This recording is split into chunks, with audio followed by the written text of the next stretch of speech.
palestra Espiritualidade de Maria na Defesa da Vida, convidamos o professor Dr. Hermes Neri, especialista em bioética e presidente da Associação Nacional Pro Vida e Pro Família.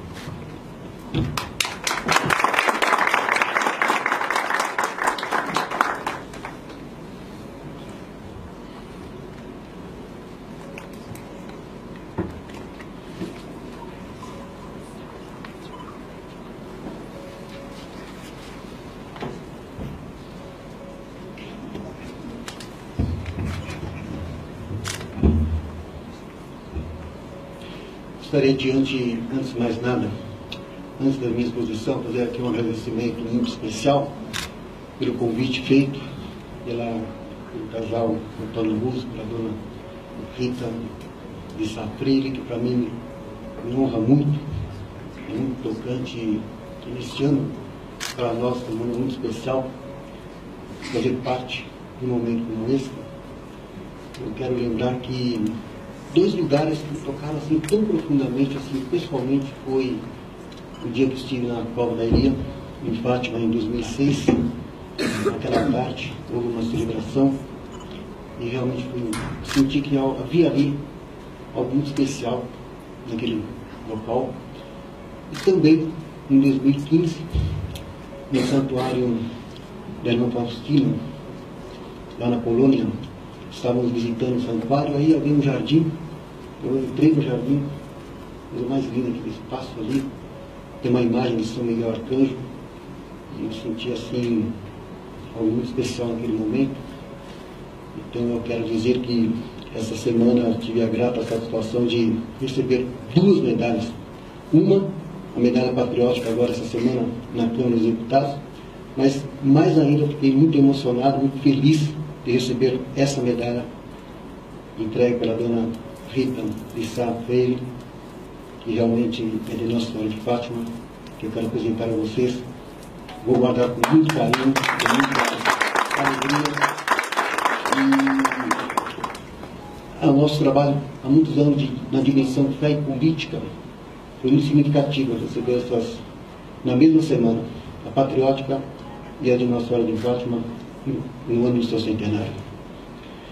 Feito essas considerações iniciais, eu quero dizer também que fico muito feliz de estar aqui com o Dom Bertrand, Sua Alteza Imperial Real do Brasil, com quem já em outras ocasiões estivemos, e eu sempre aprendo muito, principalmente pelo exemplo de vida, pela coerência de vida, pela fidelidade à sã doutrina católica, pelo seu patriotismo, e temos uma viva esperança de que nós teremos a restauração da monarquia nesse país.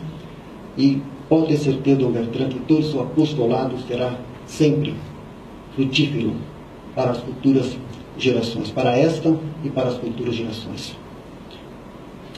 Feito isso, vou para as nossas considerações, então, iniciais. Louvado seja nosso Senhor Jesus Cristo. Quero começar aqui essa exposição lembrando uma frase de Santo Agostinho, que diz assim: quem sabe bem rezar, sabe também viver bem. Caríssimos amigos, com alegria retorno a Brasília para um encontro muito especial, a convite do casal Antônio Augusto e dona Rita de Sá Freire, autora de um belíssimo livro que eu recebi de presente na minha chegada a Brasília, Tradição, Fé e Lealdade, Histórias para Damas e Cavaleiros do Amanhã, Petrus Editora, a qual agradeço desde já a oportunidade de estar com vocês nesse momento de oração, de reflexão, em que nós, católicos, celebramos o primeiro centenário da aparição de Nossa Senhora aos 3 pastorinhos em Fátima. No próximo dia 13 de maio, serão canonizados Francisco e Jacinta Marto, as crianças que, junto à irmã Lúcia, viram em pureza de olhar, de coração e de alma o esplendor de Nossa Senhora, cuja mensagem deixada a eles tem se tornado cada vez mais atual e que podemos resumir na ênfase dada ao que mais precisamos nos dias de hoje: penitência, penitência, penitência. Volta-nos ao pensamento o início do Evangelho. Penitemini et credito Evangelho. Marcos 1,15. Perceber os sinais do tempo significa compreender a urgência da penitência, da conversão, da fé. Tal é a resposta justa a uma época histórica caracterizada por grandes perigos. Sabemos, pela história bimilenar da Igreja, que nos momentos de crise mais aguda, quando tudo parece sossobrar, em meio à tempestade, ouvimos a voz do Senhor Jesus a nos dizer: não tenham medo, e a nos reerguer purificados. E nesses momentos, a presença da Mãe de Deus, daquela que primeiro acreditou, vem se tornando cada vez mais um sinal de consolo prometido, de amparo e suporte, junto com o Espírito Santo, para que não desanimemos e, fortalecidos na fé, possamos prosseguir no seguimento a Cristo rumo ao céu. E ela, por estar junto conosco neste vale de lágrimas, como mediadora por excelência, nos ajuda ao discernimento necessário para que não nos percamos entre as seduções do modernismo, mesmo em meio aos tantos joios disseminados por entre o trigo. É ela quem nos ajuda a discernir sobre o que devemos fazer para melhor viver o seguimento a Cristo. Fazei o que ele disser, foi o que afirmou em Caná. Por isso, a Igreja, inserida na história da salvação em curso, contou desde o início da nova aliança com a presença e solicitude de Nossa Senhora, que até hoje, com as suas aparições, segundo René Laurentin, desde a década de 1930, houve mais de 200 aparições. Ela é mensageira e mediadora, consoladora e corredentora. Me recordo, quando criança, da imagem de Nossa Senhora da Consolata, com o menino Jesus no colo, e o quanto aquela imagem me reconfortava. Desde o momento da Anunciação, com o seu Magnificat, ela deu o seu assentimento e o comprometimento com a causa da verdadeira vida. Pois ela, na gruta de Belém, quando os reis magos desviaram-se do caminho de Herodes, para não lhe dizer aonde estava a criança, e também quando ela, com São José, fugiram para o Egito, para proteger a criança, proteger a vida ameaçada pelo poder tirânico, como hoje, tantas crianças perseguidas ainda no ventre materno e flageladas pelo holocausto silencioso do aborto, pelas forças e poderes tirânicos da atualidade. Ainda ontem, 28 de abril, celebramos a memória de Santa Diana Beretta-Molla, mulher capaz do sacrifício para heroicamente defender a vida do nascituro. A exemplo da Virgem Maria, da sua espiritualidade fortalecida no silêncio e na oração, ela que guardava tudo em seu coração, e também da atitude da verdadeira caridade, a exigir muitas vezes o heroísmo cotidiano para salvaguardar a vida. Ela foi a primeira a interceder a Jesus nas bodas de Caná, para ele realizar o seu primeiro milagre. E também permaneceu junto com os apóstolos em Pentecostes. Sempre achei admirável aquele momento. Ela estava lá, com eles, dando-lhes força e ânimo, pelo seu excelso testemunho de fé. Com ela, os primeiros apóstolos puderam perceber que, se faz algum sentido pertencer à Igreja, então faz sentido porque nos dá a vida eterna e assim a vida verdadeira. Essa é a promessa da vida em abundância, da vida plena no céu, que Nossa Senhora Auxiliadora conduz a todos os que a ela recorrem para o encontro pessoal com Cristo no paraíso. Seu testemunho de vida, narrado nos Evangelhos, de modo tão conciso e tão edificante, nos indicam até hoje o caminho que cada um de nós é chamado a percorrer. Por exemplo, rezamos nos mistérios gozosos, rememorando o modelo de igreja doméstica, vivido pela Sagrada Família, como nesse relato tão sublime feito pelo Papa Leão XIII. Eis diante do nosso olhar a casa de Nazaré, onde toda a santidade, a humana e a divina, colocou a sua morada. Que exemplo de vida comum! Que perfeito modelo de sociedade! Ali há simplicidade e candura de costumes, perpétua harmonia de almas, nenhuma desordem, respeito mútuo e, enfim, o amor. Mas não o amor falso e mendaz, e sim aquele amor integral que se alimenta na prática dos próprios deveres e tal que atrai a admiração de todos.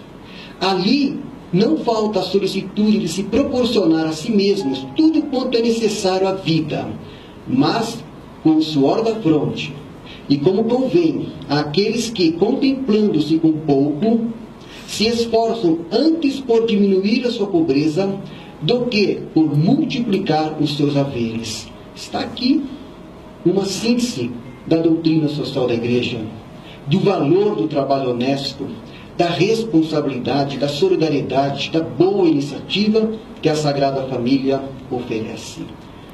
E sobre tudo isto reina ali a maior serenidade de ânimo e alegria de espírito, duas coisas que sempre acompanham a consciência do dever cumprido.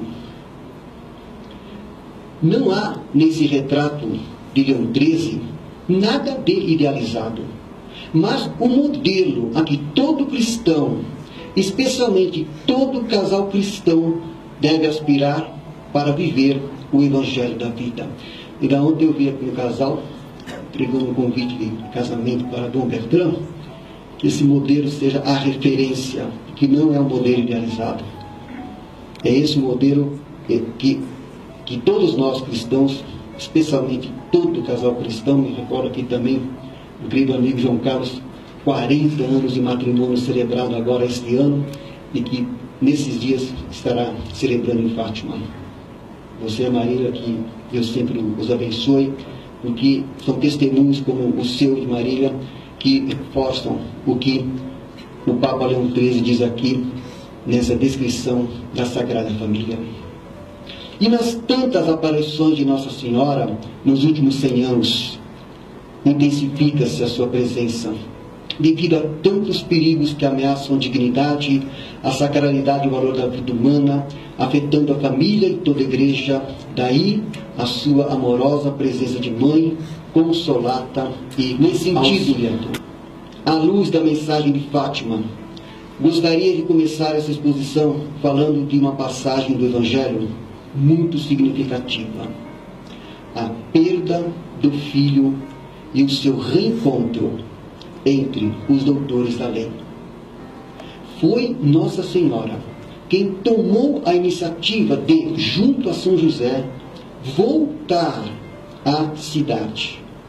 E passaram 3 dias em busca do filho de 12 anos. É sempre ela que, na misteriosa perda do filho, o procura com ansiosa solicitude e o reencontra com alegria imensa. Como na parábola do pródigo, Jesus fala dessa alegria imensa do reencontro do que estava perdido com o filho, o reencontro com o filho. Esses 3 dias, como ressalta Bento XVI, em Jesus de Nazaré, volume 2, são dias de sofrimento por causa da ausência de Jesus. Dias de uma escuridão cuja gravidade se sente nas palavras da mãe: meu filho, por que agiste assim conosco? Aquele mesmo tempo, aonde o menino estava, em toda graça e sabedoria, seria derruído no ano 70, em meio a uma guerra civil, entre correntes judaicas, sob a guia dos seus líderes. Portanto, em meio a dissensões internas e também porque havia ocorrido a profanação helenística do templo. E ainda explica Bento XVI, no mesmo volume 2 de Jesus de Nazaré. O fim do templo ocorre em 3 etapas. Primeiro, a supressão do sacrifício regular. Questão litúrgica. Ficando o santuário reduzido a uma fortaleza, vem depois a destruição pelas chamas, que conhecem 3 etapas. E por fim, o desmantelamento das ruínas após a queda da cidade. Isso quer dizer que toda profanação do sagrado, toda manifestação de ateísmo, de indiferentismo e frieza do coração, de idolatria, tecnicismo, de voltar as costas a Deus, retoma uma antiga tradição profética. Jeremias, em face da grave situação do templo, comunicara um oráculo de Deus. Abandonei a minha casa, rejeitei a minha herança. É precisamente o mesmo que anuncia Jesus. Eis que a vossa casa vos ficará abandonada. Mateus 23, 28. Deus abandona, não por inteiro. O templo já não é lugar onde ele pôs o seu nome. Ficará vazio, agora é apenas a vossa casa, a casa comum. E quando Deus se torna ausente, tudo só sobra. Daí a angústia de Nossa Senhora, junto a São José, da perda do filho, da sua ausência, e da alegria de tê-lo reencontrado no templo, associando assim antecipadamente a Eucaristia com a sua presença real, expressão mais profunda do sagrado. Daí também para compreender a retirada de Deus daquilo que é profanado. Em Mateus, diz Bento XVI, depois da afirmação sobre a casa abandonada, expressão essa que ainda não anuncia diretamente a destruição do templo, mas certamente o seu fim intrínseco, a cessação do seu significado como lugar de encontro entre Deus e o homem, segue-se imediatamente o grande discurso escatológico de Jesus. O próprio profeta Isaías traduz isso no Antigo Testamento com a expressão Deus que se esconde. Isaías 45:15. Na verdade, não se trata de uma total retirada, mas de um eclipse, ou aquilo que bradou Elivismo diante do horror do holocausto. Onde está Deus? Ou ainda o próprio grito de Jesus na cruz, meu Deus, por que me abandonastes? Ou mesmo em Auschwitz, equilibrado, aonde estava Deus em Auschwitz? Quando estive na Polônia, em outubro de 2015, meu padre Pedro Steppen, que mora aqui em Brasília, me levou até Auschwitz. Uma das cenas mais terrificantes foram a de milhares de sapatinhos de crianças expostos numa sala que se vê pelo vidro. E ficamos impressionados de ver a quantidade de sapatinhos de crianças, sinalizando que lá sofreram milhares de crianças. O Papa São João Paulo II também se referiu ao silêncio de Deus, na audiência geral de 11 de dezembro de 2002, explicando, na verdade, essa sensação de abandono e solidão existencial que tem a sua origem no fato de terem abandonado Deus. Rochedo de salvação. E aqui, a parábola do filho pródigo, elucidativa, como explica São João Paulo II. Neste ponto, verifica-se a mudança. O povo volta para Deus e dirige-lhe uma intensa oração. Reconhece antes de mais o próprio pecado, com uma breve mas sentida confissão da culpa. Senhor, conhecemos a nossa malícia, pecamos somente contra vós. O silêncio de Deus era por conseguinte, provocado pela recusa do homem. Se o povo se converte e volta para o Senhor, também Deus se mostrará disponível para ir ao seu encontro e para o abraçar. Daí que o apelo à conversão, especialmente na mensagem de Fátima, diz respeito também a esse caminho de volta, ao qual ela nos ajuda a empreender, para que não profanemos mais o sagrado e, estando no agrado de Deus, possamos obter as melhores graças, tendo-o de volta em alegria. Olha que teu pai e eu aflitos te procurávamos. Assim, a alegria do encontro com o Filho cessa toda a aflição, pois somente em Deus e com Deus temos a alegria da vida verdadeira, da vida plena. Não é assim que nos sentimos, muitas vezes, enquanto católicos, quando a compreensão do cristianismo foi se perdendo na sociedade de cultura imanentista, plural e relativista, em que não há mais o ambiente geral cristão e tantas vezes nos sentimos aflitos em busca de Jesus. E essa busca nos conduz ao templo, onde Ele está com toda a sabedoria. É assim no mistério da Eucaristia. E iremos encontrá-lo senão somente por meio de sua mãe, que tomou a iniciativa junto a São José para encontrar o menino. Assim, hoje, em meio ao nevoeiro da pós-modernidade, é por meio de Nossa Senhora, da devoção mariana, que nós, católicos, conseguiremos o discernimento e também o dom da fortaleza, pois é ela que nos leva do melhor modo, com toda certeza, até Jesus.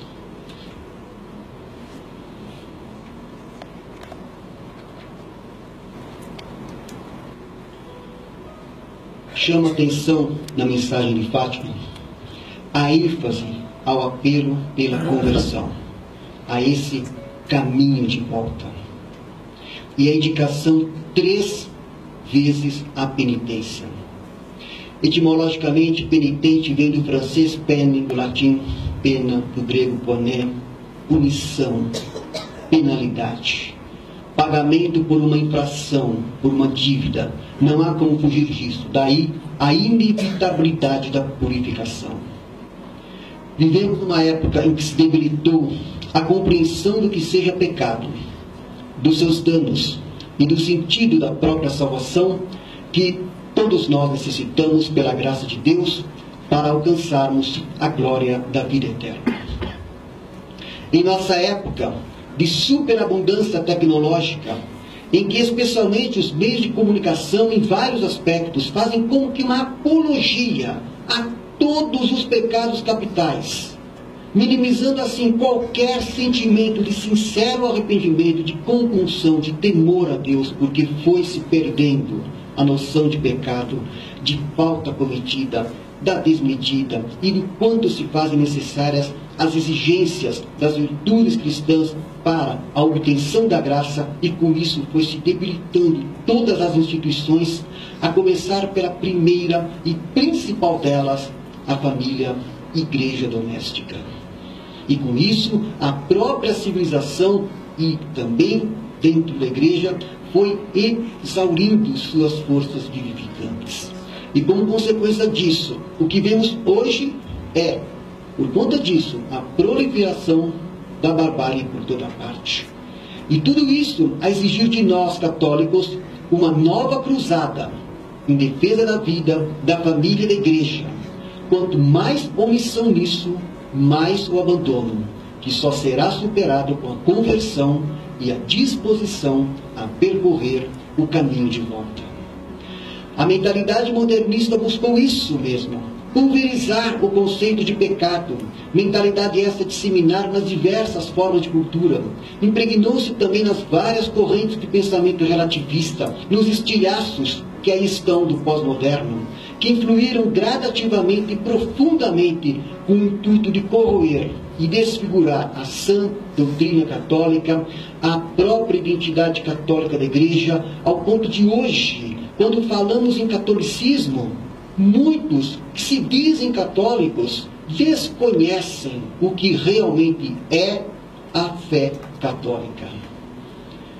Por isso que a mensagem de Fátima nos diz muito sobre o tempo atual e nos ajuda, enquanto católicos, a nos situar em meio à gravíssima crise dos dias de hoje e a nos tornar vigilantes sobre os perigos da nossa época, através da constância das orações, recomendadas por ela especialmente pela oração do Rosário, do modo mais tocante e benéfico em família, e também das práticas piedosas da devoção mariana, das jaculatórias durante o dia, e também a devoção ao anjo da guarda e a São José, é que nos protegemos de tais perigos e ficamos receptíveis à ação da graça que visa a nossa salvação e de todos os que estão próximos de nós, com quem também temos o dever da caridade.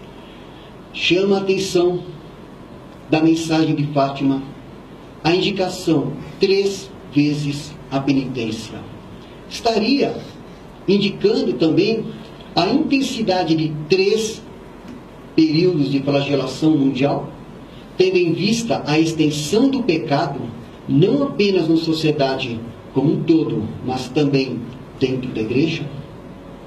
Sobre a mensagem de Fátima, apesar de tantas especulações e controvérsias e interpretações diversas, considero significativas as palavras de Bento XVI em 11 de maio de 2010, no avião em sua chegada a Portugal, aonde destacou Bento XVI, dizendo que a resposta verdadeira e fundamental que a Igreja deve dar, que nós, cada pessoa, devemos dar nessa situação, a novidade que podemos descobrir hoje nesta mensagem reside também no fato que os ataques ao Papa, isso em 2010, portanto, Bento XVI era o Papa, e a Igreja vem não só de fora, diz Bento XVI, mas que os sofrimentos da Igreja vêm justamente do interior da Igreja, do pecado que existe na Igreja. Também isso sempre foi sabido, ainda diz Bento XVI, mas hoje o vemos de um modo realmente terrificante. Que a maior perseguição da Igreja não vem de inimigos externos, mas nasce do pecado na Igreja. Isso disse Bento XVI naquela entrevista em 2010. 10 anos depois daquele comentário feito no ano 2000, ele ainda como cardeal Ratzinger, a respeito do terceiro segredo de Fátima, de modo especial. 10 anos depois foram essas as suas palavras.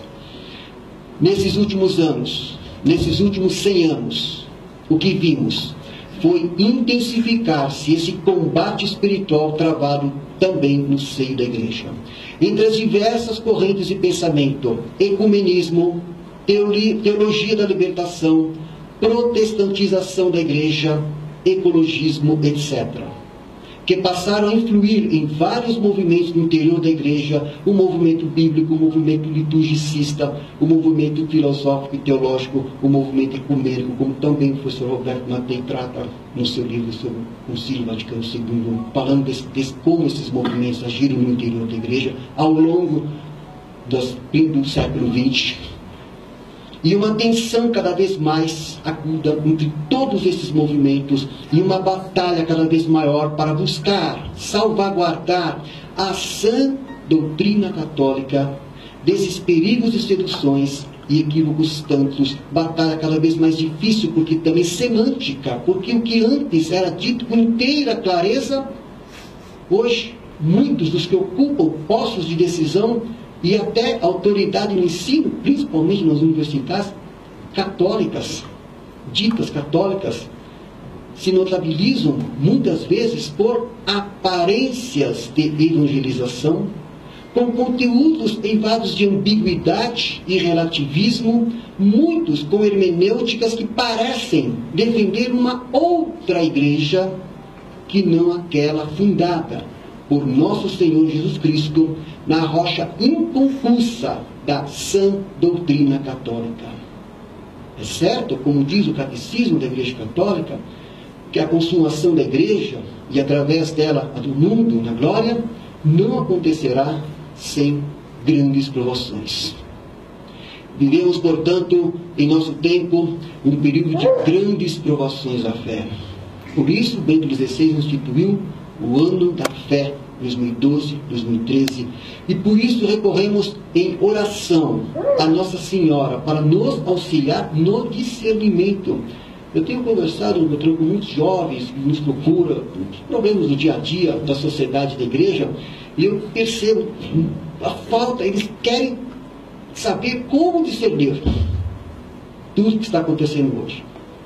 Por isso, a questão da mensagem de Fátima, da oração, e a questão agora que eu quero ir para o encerramento da minha exposição, sobre a questão do rosário e a questão da devoção mariana, que é muito importante para esse discernimento, que é ela que nos ajuda nesse discernimento enquanto católicos. E por isso recorremos em oração a Nossa Senhora para nos auxiliar no discernimento e nos oferecer o dom da fortaleza para vicejar a nossa fé católica, sabendo da intensidade do combate espiritual, a nos interpelar: de que lado estamos? Essa pergunta de que lado estamos lembra muito aquilo que está no Deuteronômio, que é um leitmotiv da nossa atuação. Escolhe, pois, a vida. Então, já está lá no Deuteronômio essa questão de que lado estamos. Rezamos no credo: creio na Santa Igreja Católica Apostólica Romana, e sabemos pela fé que o Senhor Jesus dotou a sua comunidade de uma estrutura que permanecerá até a plena consumação do reino, diz o Catecismo da Igreja Católica. Enquanto São Pio X foi contundente em rechaçar o modernismo, aspas, síntese de todas as heresias, fecha aspas, falta hoje, com mais vigor, que os católicos recobrem a coragem para denunciar os inimigos declarados e dissimulados da Igreja. Também os que vêm justamente do interior da Igreja, como Bento XVI fez menção na sua mensagem em 2010. E só será possível um posicionamento claro nesse campo de batalha em defesa da vida, da família e da Igreja, com a nossa sã doutrina católica nos passos de Maria. Do Jesus de Nazaré, Bento XVI escreveu que estamos todos, na realidade, presos pelas potências que de um modo anônimo nos manipulam. O mesmo dissera Woodrow Wilson há quase 100 anos, quando se referiu à existência em algum lugar de um poder tão organizado, tão sutil, tão atento, tão interligado, tão completo, tão disseminado, que trabalha nas sombras, com uma tal eficácia de causar assombro.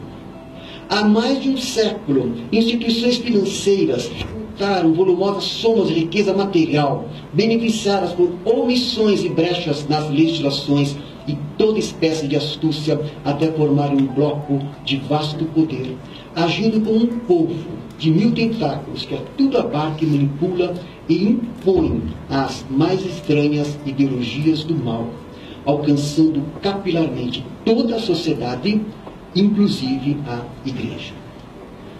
As novas ideologias, marxismo, comunismo, hiperliberalismo, feminismo radical, etc., que tomaram força em sentido contrário ao cristianismo, também se inseriram de formas e graus diversos no seio da Igreja. Com táticas gramscianas, provocando em muitos meios e movimentos a dissociação da caridade e da verdade, e, por consequência, a hesitação da fé. Todas essas forças sintetizadas na heresia modernista, condenadas inequivocamente por São Pio X no início do século XX, atuam hoje de modo mais intenso num processo de desconstrução e desmonte civilizacional. Com a omissão e a conivência de muitos, também dentro da igreja, as estruturas de pecado ampliaram-se de tal forma que hoje tem sido cada vez mais difícil defender a sã doutrina. Em passado glorioso, os homens da igreja resistiram em altos graus de heroicidade, tendo os papas como baluartes na defesa do tesouro da fé. São Pio X, já citado, foi um dos santos mais heróicos nesta batalha espiritual, pois os santos, nas horas graves da igreja, sinalizam a continuidade apostólica e sabem que defender a verdade significa lutar por ela. Como salientou Bento XVI na homilia inaugural de seu pontificado em 24 de abril de 2005, disse ele: amar é estar pronto para sofrer. Neste mundo, o sofrimento é o preço por resistir ao mal. É o que pedimos a nosso Senhor Jesus Cristo, rezando no Pai Nosso: livrai-nos do mal. Por isso, a igreja tem de ser força de resistência. E como pede o apóstolo São Paulo, prega a palavra, insiste, quer agrade, quer desagrade, repreende, adverte, exorta com toda paciência e doutrina.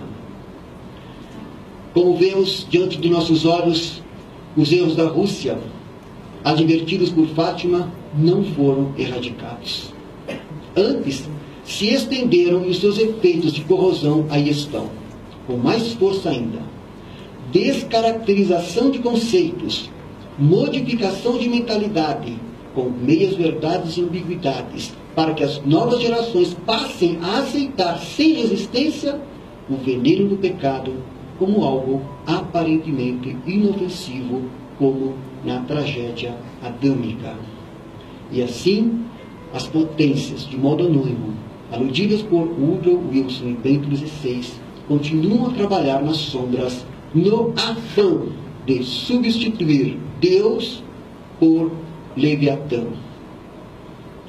Quando se pensa que a igreja deveria ser uma imitação do Estado, como quer muitos regimes totalitários, que instrumentalizam a igreja para esses fins, não se compreende a essência da própria igreja.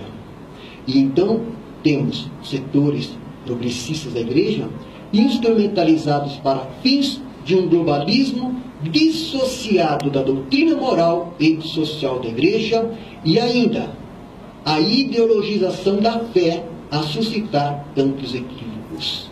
O que se quer? Flexibilizar a moral católica em nome de uma nova antropologia, considerar a defesa dos valores inegociáveis da sacralidade da vida humana como obsessão. São questões que hoje angustiam e requerem reflexão e fortalecimento na oração para o verdadeiro discernimento. Sabe o que vemos, que temos visto, Dom Bertrand, por aí na nossa militância católica, como militante, como não ativismo, porque a oração deve preceder a ação. Deve haver vida interior para que a ação seja frutífera. Mas sabe o que nós temos visto? Temos visto esta realidade. Padres e bispos, também leigos, dispostos a defender a sã doutrina católica, doutrina de sempre. A doutrina ensinada por nosso Senhor Jesus Cristo, que atravessou séculos, 20 séculos. A doutrina de sempre. Padres e bispos e também leigos padecem o martírio cotidiano das retaliações, perseguições, coações, diversos tipos de pressões, para que muitas vezes, em certas circunstâncias, ninguém fale nada e todos aceitem ressignificações do conteúdo católico. Os cristãos são sempre chamados à oração e à vigilância, inspirado no exemplo dos santos. Que não podemos aceitar que movimentos dentro da igreja sejam instrumentalizados por Leviatã. Cristo venceu o mundo, sabemos disso. A razão da nossa fé está em Cristo ressuscitado, daí a fidelidade à sã doutrina católica. Leão XIII, bom, essa exposição acabei fazendo menção a 3 papas, Papa Leão XIII, inclusive a princesa Isabel se correspondia com Leão XIII, recebeu dele a Rosa de Ouro, único brasileiro até hoje a receber esta insígnia do Vaticano, a princesa Isabel. Leão XIII, São Pio X e Bento XVI. Poderia citar também outros, há muitos outros textos nesse sentido. Leão XIII nos ensinou também com sabedoria que numa época em que a virtude da fé em Deus está cada dia exposta a tão graves perigos e assaltos, o cristão acha no rosário os meios abundantes para alimentá-la e reforçá-la. E então, para encerrar essa nossa exposição, cabe lembrar ainda parte do que escrevi em 2011, com algum acréscimo aqui, quando fizemos o pedido de abertura da beatificação da princesa Isabel, destacando: foi o Papa Pio V que instituiu em 1573 a festa de Nossa Senhora do Rosário da Vitória para celebrar o êxito dos cristãos na Batalha de Lepanto, 1571, no combate ao islamismo. Desde então, a devoção do Rosário cresceu até os dias de hoje, exercendo uma força misteriosa nos destinos dos países cristãos, especialmente na luta contra as forças hostis à cristandade. Ainda hoje, para nós católicos, é significativa a assinatura da Lei Áurea, no dia 13 de maio, quase 30 anos antes, no mesmo dia da aparição de Nossa Senhora de Fátima, oferecendo o rosário como arma contra os inimigos da Igreja. Segundo o Papa Pio V, a vitória em Lepanto teria se dado graças à intercessão da Virgem Maria em resposta aos rosários a ela oferecidos, e Gregório XIII, seu sucessor, mudou o nome da festa para Nossa Senhora do Rosário, reforçando o rosário como arma da vitória. A devoção ao rosário, sempre extremamente popular, foi muito difundida e aceita pelos escravos no Brasil, e foi esta devoção que exerceu grande influência através da atuação das Irmandades Católicas no movimento abolicionista.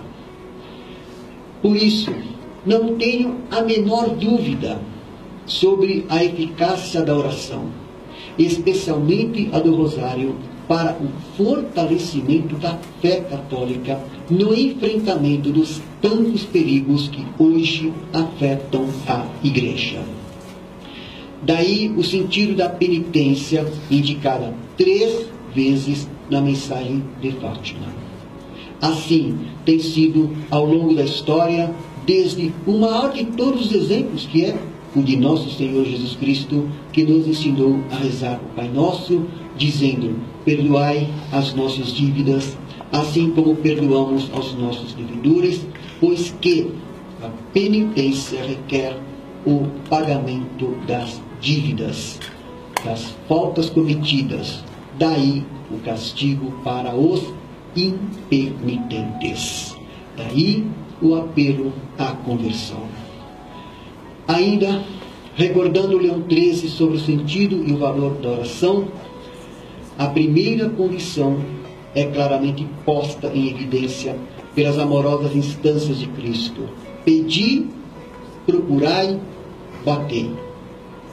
Instâncias que pintam Deus como o mais terno dos pais, o qual quer, sim, acolher os desejos de seus filhos, mas também se alegra de sentir-se por eles longamente rogado, antes como que cansado pelas súplicas deles, para ligar sempre mais estreitamente a si os seus corações. Além disso, é digno de menção, e esse propósito que escreve o Alfinati: é impossível que não sejam escutadas as orações de muitos juntos, quando não formam senão uma só oração. São Tomás de Aquino, citado aqui pelo Papa Leão XIII.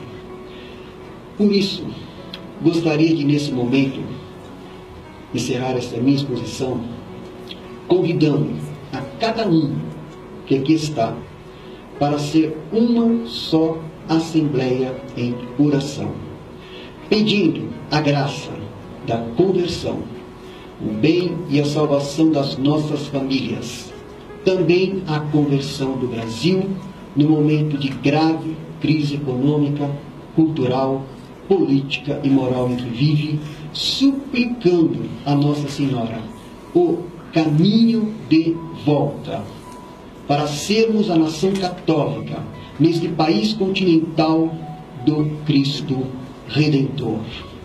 E então, eu gostaria de pedir a todos aqui da Assembleia, nesse encerramento da exposição, rezemos aquela oração que reconhece Nossa Senhora, Rainha do Céu. Salve, Rainha, Mãe de Misericórdia, vida, doçura e esperança nossa, salve. A vós bradamos desdobredados filhos de Eva, a vós suspiramos, gemendo e chorando neste vale de lágrimas. Eia, pois, advogada nossa, esses vossos olhos misericordiosos a nós volvei, e depois desse desterro, mostrai-nos Jesus, bendito é o fruto do vosso ventre, ó clemente, ó piedosa, ó doce sempre Virgem Maria. Rogai por nós, Santa Mãe de Deus, para que sejamos dignos das promessas de Cristo. Amém.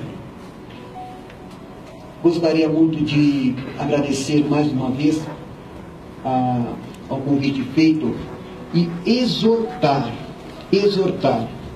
a dona Rita de Sá Freire, ao seu esposo e a todos que organizaram esse evento, querido amigo João Carlos, que também é presidente de nossa associação importante aqui em Brasília, de cristãos empresários, e tantos os demais, exortar a perseverança. Nós cristãos somos movidos pelas virtudes teologais, fé, esperança e caridade. Não tem sentido ver o jovem, muitas vezes nas redes sociais, desesperado pela situação do Brasil. Não, nós temos que ser animados pela esperança. E, nesse sentido, com oração e com ação consciente, fazer esse trabalho para que esse país continental possa redescobrir os tesouros da fé e da sua missão, que é a missão evangelizadora. Então, nesse sentido, eu peço que haja perseverança, que vocês realmente prossigam com essa missão, ao qual a gente se sente grato de fazer parte. E é nesse sentido, então, que eu peço e faço essa exortação da perseverança, porque sabemos no que cremos, em quem cremos, o que defendemos e quem nos defende. E sabemos que nosso Senhor Jesus Cristo é nosso Senhor, é nosso Salvador e nosso juiz. Muito obrigado, que Deus os abençoe sempre com a família.